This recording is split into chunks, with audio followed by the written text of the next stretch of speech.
저기. 여기 정도 맞습니까 지금? 이 정도? 그렇죠. 여기가 대규모 도자기 생산단지가 밀집되어 있는 바로 이러한 곳이라고 하는 점을 감안할 때 항구를 끼고 있었기 때문에 화원반도에 중국과 이어지는 대규모의 도자기 산지 형성이 가능했던 것이다. 생각이 듭니다.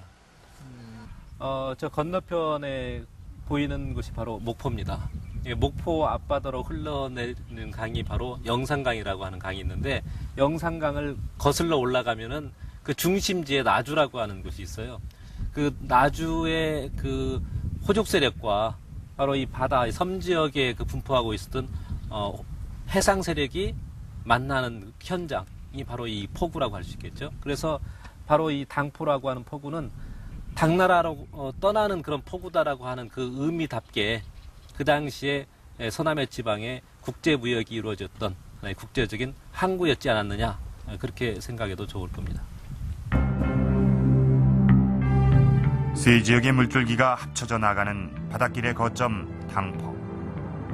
무역을 통해 이곳으로 엄청난 부가 모여들었고 나주의 호족들은 강력한 독자 세력으로 성장해 나갔다. 바로 이러한 그 나주를 중심으로 한 서남의 해상, 호족 세력들을 누가 확보하느냐, 누가 자기 편으로 끌어들이느냐 하는 문제는 대단히 중요한 문제였습니다.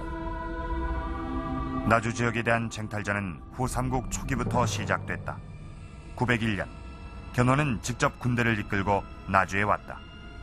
그러나 지역 호족들의 저항으로 영산강 지역을 약탈만 했을 뿐 점령하는 데는 실패한다. 이 나주 지역은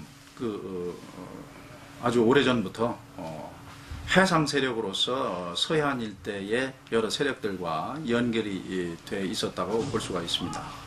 그래서 당진에 있는 복지기업 내지 박수리 세력이라든가 또는 개성에 있었던 왕건 세력과 연결을 맺고 있었기 때문에 잠시 그 견훤의 영역에 속해 있었지만 언제든지 이제 왕건 쪽으로 갈 수 있는 요소 같은 것을 가지고 있었고, 그렇기 때문에 이제 견훤이 그런 끼임새를 눈치채고 대하성 전투에서 패배한 이후에 나주 인근의 부락을 약탈하자 나주 세력은 향배를 확실하게 결정짓고 왕건 쪽으로 이제 넘어가게 되었다고 볼 수가 있습니다.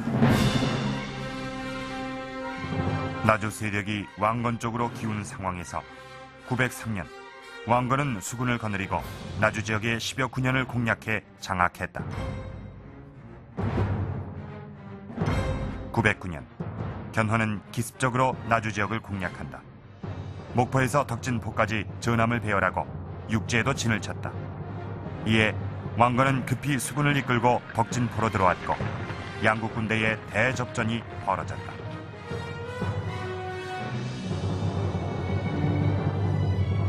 덕진포에서 나주로 올라가는 길에 위치한 파군교. 이곳에서 견훤은 왕건에게 돌이킬 수 없는 패배를 당했다. 당시 왕건은 바람을 이용해 견훤의 군함을 불살라버리는 화공책으로 군사적 열세를 뒤집어버렸다. 이것으로 나주를 둘러싸고 오랫동안 벌어졌던 양국의 쟁탈전이 일단락됐다. 덕진 대전에서 견훤이 패배함으로써 나주를 중심으로 한 서남해 지방을 완전히 상실하게 된 것이죠. 그 결과 왕건은 서남해 지방의 어떤 해양 세력을 확보함으로써 국내유적인 해양 네트워크를 장악을 하게 되고, 그래서 굉장히 커다란 활동의 어떤 장이 넓어졌다고 그렇게 볼 수가 있겠죠.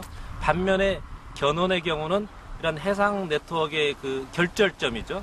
결절점을 상실함으로써 그 이후에 어떤 활동에 있어서 크게 위축되는, 크게 타격을 받는 그런 결과를 가져왔다.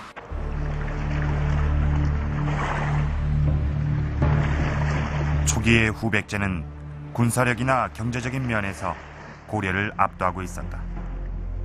그러나 견훤은 나주 지역을 왕건에게 뺏김으로써 처음부터 삼국 통일에 치명적인 약점을 안고 있었다.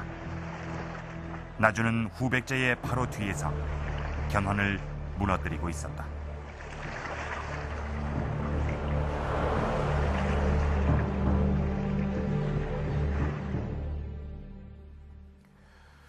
이 녹청자 파편은 화원반도에서 가져온 것입니다. 이것은 이후에 고려 청자로 발전된 초기의 청자 형태입니다. 당시 이 서남 해안 지역을 중심으로 한 이 도자기 해상 교역은 아주 중요한 의미를 갖습니다. 당시 도자기는 최첨단 기술을 동원하는 이 고부가가치 상품이었기 때문에 이 도자기 교역은 곧 그 나라의 경제적인 힘이었습니다. 이쯤 되면은 이 해상 무역의 근거지인 나주를 잃은 견훤이 얼마나 타격을 받았을지 짐작이 갑니다. 해상 무역로도 뺏기고 호족들로부터 점점 등을 돌리는 상황에서 견훤에게는 아주 결정적인 사건이 일어납니다. 자, 지금 제 뒤에 보이는 이곳은 견훤이 만들었다고 전해지는 바로 그런 석성입니다. 이곳을 지나서 올라가면은 견훤이 자주 예불을 드리러 갔다는 사찰 금산사가 나옵니다.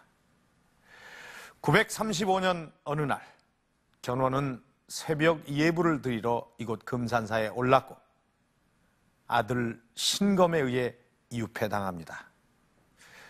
견훤의 유폐와 아들의 반란 사건, 거기에는 어떤 내막이 있었던 것일까요?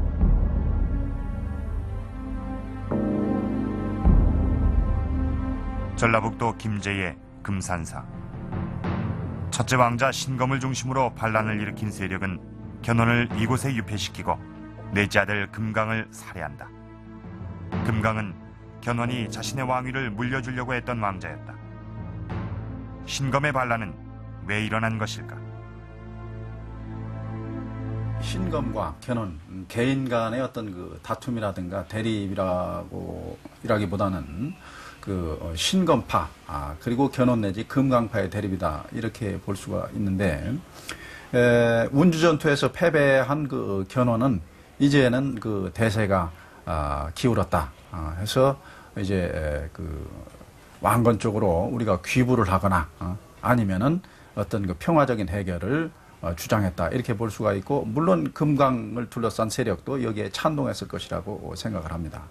그러나 신검, 양검을 비롯한 이러한 그 세력들은 끝까지 항거하면서 우리가 그 대세를 결정하자 하는 그런 쪽의 입장이 있었기 때문에 이런 입장이 서로 대립할 수밖에 없는 그런 그 상황이 되었고 후백제 말기에 견훤과 신검 형제 사이에 정치적 갈등이 있었던 것은 기록에도 나타난다. 이것은 견훤과 아들 간의 갈등이라기보단 그들을 둘러싼 세력 간의 노선 갈등으로 볼 수 있다.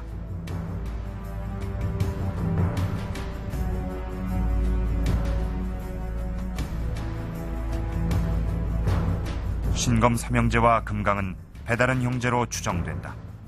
당시에 이들 왕자를 둘러싸고 정치 세력의 갈등이 형성됐던 것이다. 반란을 피해 귀부한 견훤은 왕건에게 후백제를 칠 것을 먼저 제안했다.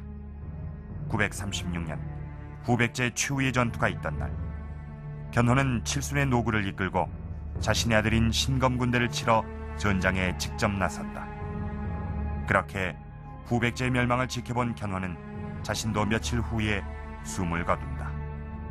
시대의 전성이긴 하겠습니다만은 이 생전에 견훤은 자기가 패망할 줄을 알고 패망하게 되면은 자기의 왕도였던 전주